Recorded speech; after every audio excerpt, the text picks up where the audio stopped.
末。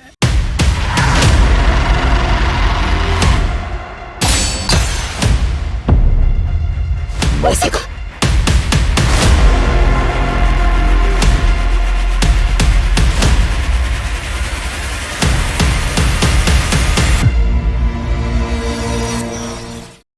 10 years after the Bakumatsu's end, the former assassin Hitokiri Himura Batasai wanders around Tokyo where he is attacked by swordsmanship teacher Kamiya Kaoru from the Kamiya Kashin Dojo. Himura gives up, claiming his weapon, the Sakabato, is unable to kill a person. Just then, a man claiming to be Batasai himself studying the Kamiya Kashin Ryu causes riots in the city, and Himura escapes with Kaoru after seeing her wounded. In the dojo, Himura learns of Kaoru's values of how a sword can use to save others and suspects one of her aides, Kihi, might be related to Batasai. After Himura investigates Kihi, the fake Batasai invades the dojo, revealing Kihi as his older brother aiming to take the place. Himura then reveals his true identity and easily defeats Hiruma's forces, sparing them with his Sakabato. As Himura is about to leave, Kaoru asks him to help her with the dojo as she does not care about his past. He accepts the idea, revealing his true name is Himura Kenshin. As he is about to split from Kaoru to buy food, Kenshin is robbed by a child, Myojin Yahiko, but allows him to take his wallet out of pity. This enrages Yahiko and he throws it back, causing Kenshin to remark that he should keep that mature attitude before doing this. Later, Kenshin is arrested by policemen for wielding a sword, but a more ruthless group takes the case sadistically. When Kaoru tries to alert Kenshin about the policemen, Kenshin defeats all of them. He is then spotted by his former ally Yamagata Aritomo, a politician from the Meiji era who wants him back, but Kenshin denies any privilege as he aims to continue his own way of life. Having seen Kenshin's fight, Yahiko remembers his words and gives up being a thief. However, this causes him to be abused by his superiors. The Yakuza beat Yahiko and mock his late parents until Kenshin reaches the area and intimidates the leader into releasing him. Learning from the child that he wants to be strong to protect his parents' reputation, Kenshin decides to make Yahiko the next student of Kaoru's Kashin Ryu. However, following his recovery, he remains rebellious towards Kaoru. When two students appear asking for Kaoru's help due to being involved in a fight with bandits, Yahiko realizes the students were drunk and had caused the confrontation. Nevertheless, Kaoru takes responsibility, earning Yahiko's respect as he decides to fight alongside her. Kenshin then returns to the dojo, scares the bandits, and tells Kaoru's former students never to wield a sword again. Despite Kaoru and Kenshin's specific thoughts about their beliefs, they change their mind when Yahiko picks up his wooden sword and starts cleaning up the place. Kenshin, Kaoru, and Yahiko go to Akabeko restaurant where a trio of drunk men causes mayhem while talking about politicians. As Kenshin is about to face them, he is interrupted by a young man named Sagara Sanosuke who easily beats them. After Kenshin scares them with his sword, Sanosuke explains that he is a fighter for hire and is interested in seeing Kenshin's strength. Although Kenshin rejects the offer, Sanosuke later finds the Hiruma brothers, who ask for his help to kill Kenshin. Sanosuke is initially reluctant until learning he is from the Ishinshishi. Sanosuke once again challenges Kenshin, who accepts upon discovering he was hired by the Hirumas. Using his large lance-like zanbato, Sanosuke tries to kill his opponent, but Kenshin easily dodges his moves.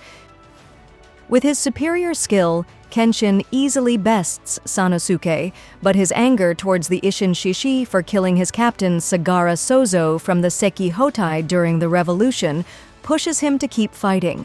Kihi takes advantage and tries to shoot Kenshin, but he blocks the bullet with his tsuba. His brother then attempts to take Kaoru and Yahiko, but Sanosuke stops him with his zanbato. He and Kenshin engage in another clash in which his Sakabato slices his zanbato, leaving Kenshin victorious. Sanosuke refuses to give up until he realizes that Kenshin is not like the Ishinshishi he hates due to his values in regard to the actual revolution. The next day, a wounded but recovering Sanosuke beats up drunken people in the Akabeko and befriends Kenshin. The deaths of several politicians at the hands of a single swordsman forces the police to request Kenshin and Sanosuke's aid as bodyguards for the next likely target. During the night, Kenshin suspects the swordsman might be an old rival based on the supernatural technique he used. At midnight, the killer, former Shinsengumi and Hitokiri Jinii, appears and begins killing the man's bodyguards.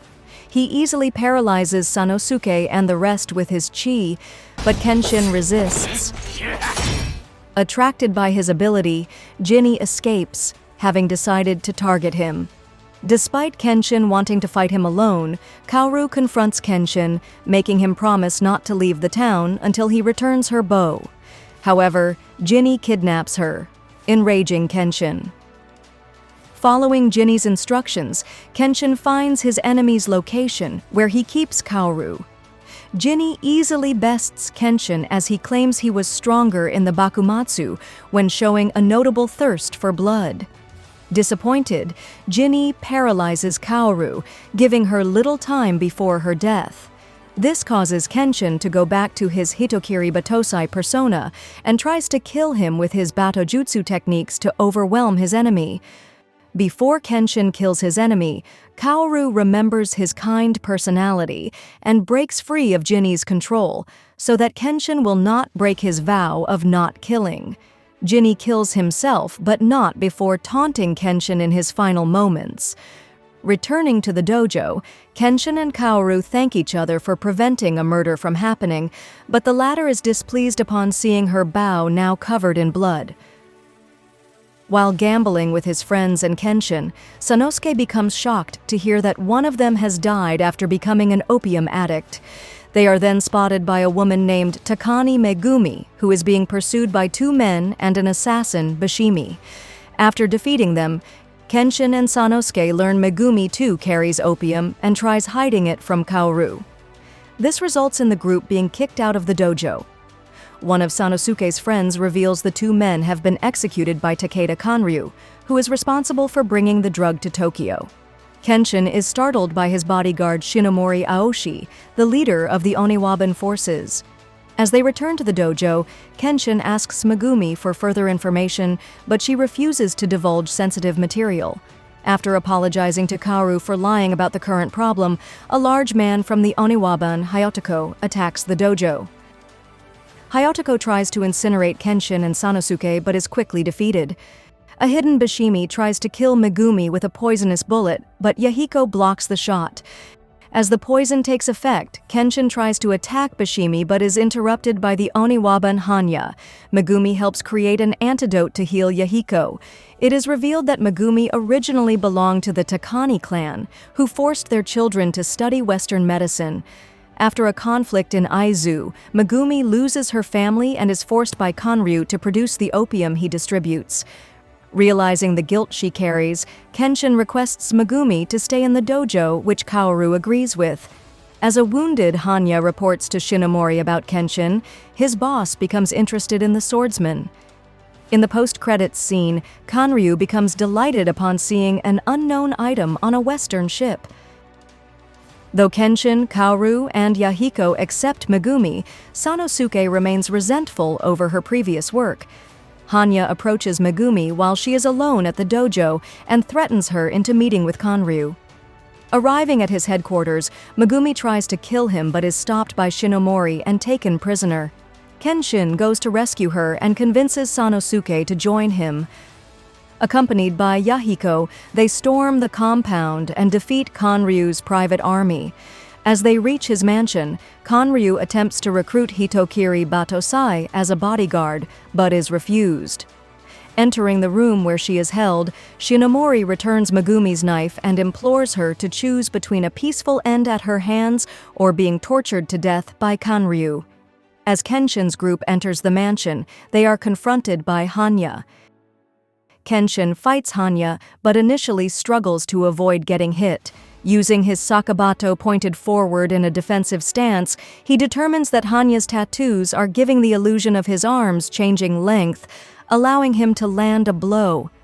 Hanya's mask breaks, revealing a mutilated face due to his work as a spy.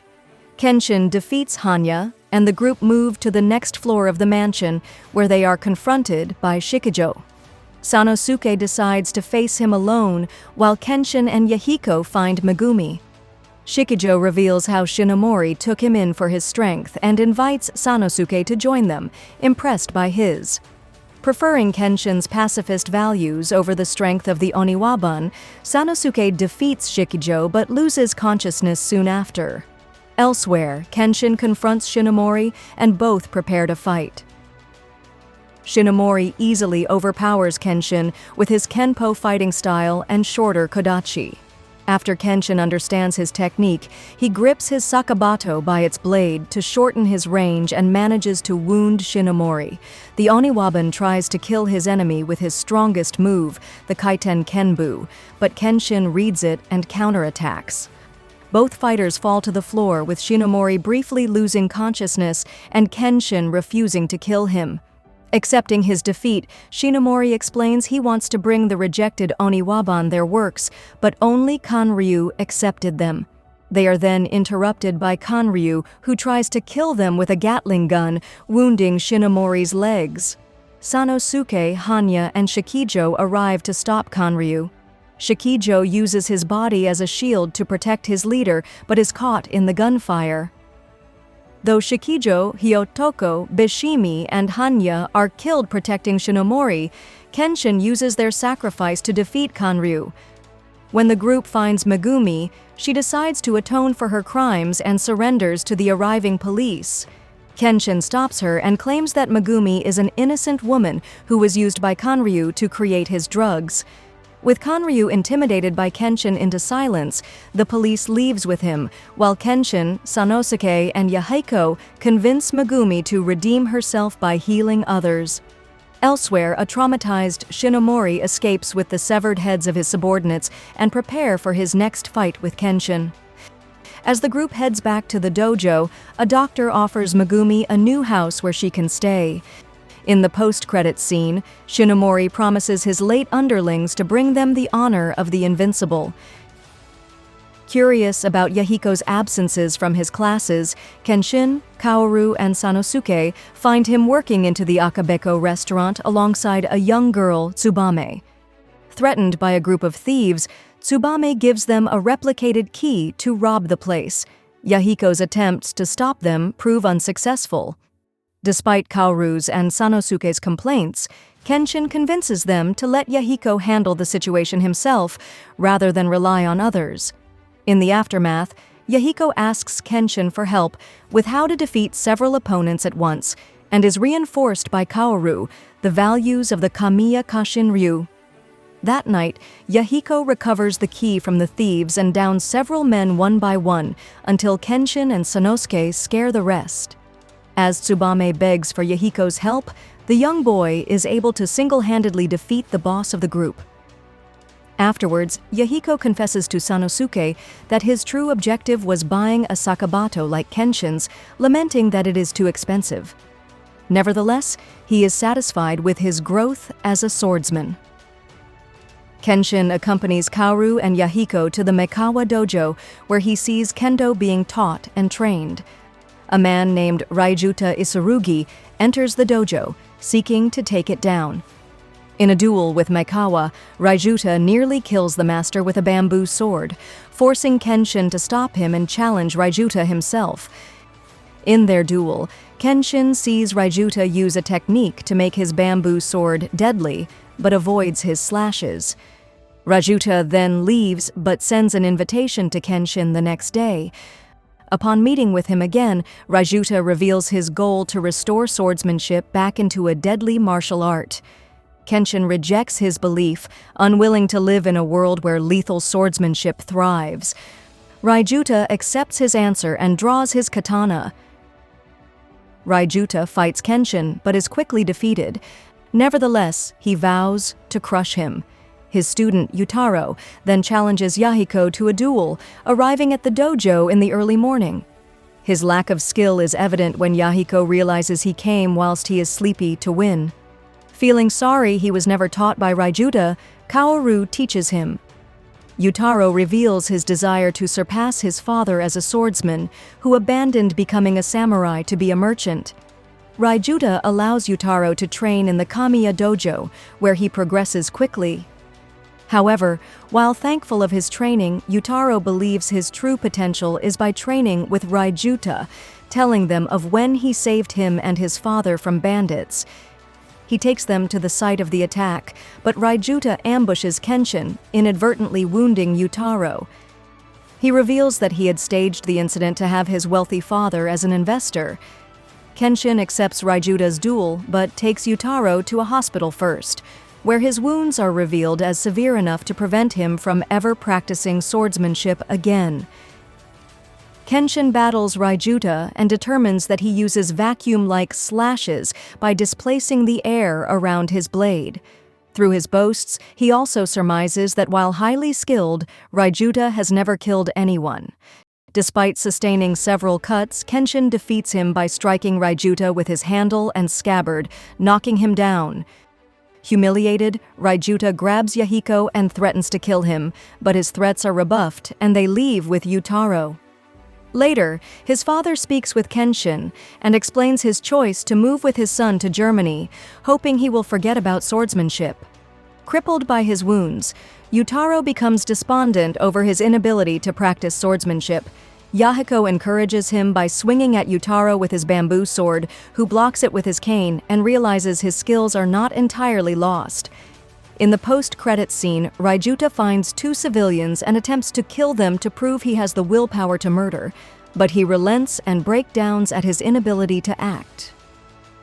While browsing amongst a collection of Nishike paintings, Sanosuke finds a piece detailing his former captain, Sagara. He discovers the painting was made by a man named Tsunan Tsukioka, who he recognizes as an old friend, fellow member of the Sekihotai, and Sagara's protege. Upon reuniting with him, Sanosuke learns that, despite 10 years passing since the army's disbandment, Tsukioka remains loyal to the Sekihotai's cause and plans to use a cache of incendiary bombs to launch an attack on Tokyo, destroying the Meiji government. Tsukioka gives Sanosuke time to considering joining him. The next day, Sanosuke organizes a large party and invites everyone in town. Tsukioka meets Kenshin, but grows wary after learning he is a former member of the Isshin Shishi.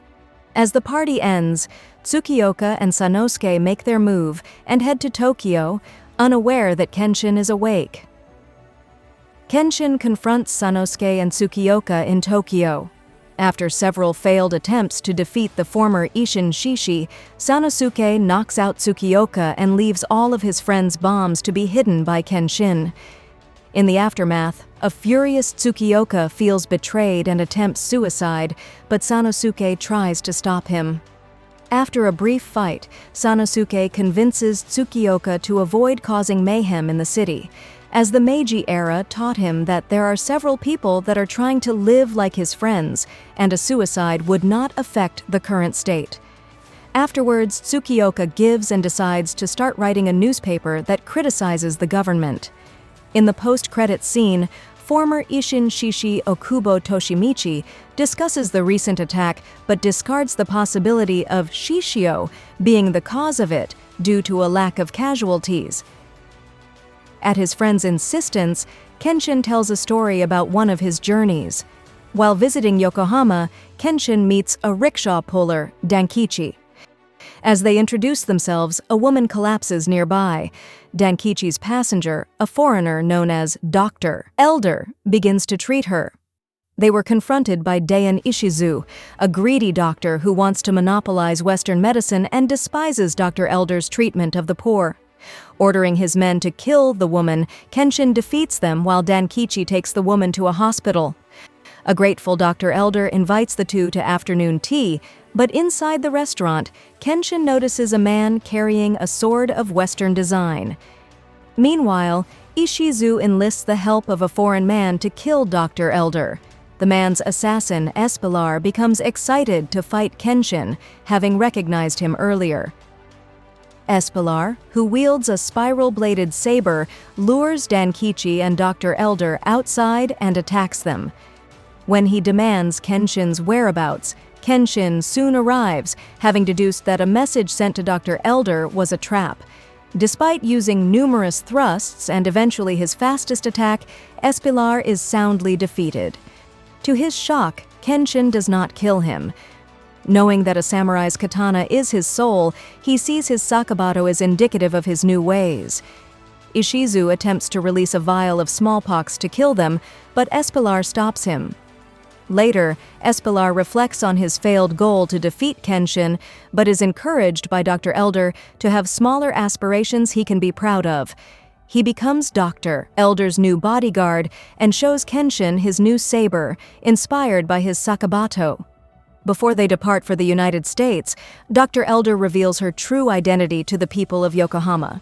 To his friends' surprise, Kenshin tells them that this particular story was only 5 days before he met Kaoru. Kenshin's friends notice he seems more reserved and quiet as of late. He tells them about his experience with the Shinsengumi, the predominant opponents of the Isshin Shishi. They were the last and greatest group of swordsmen in Japan. A man enters the Kamiya dojo and is met by Sanosuke. He realizes he is looking for Kenshin, but is quickly defeated.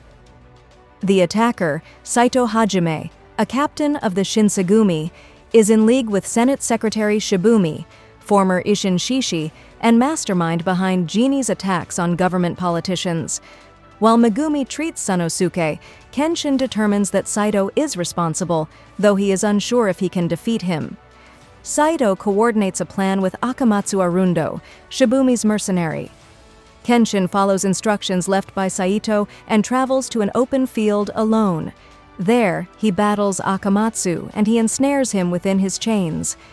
Elsewhere, a disguised Saito finds Yahiko.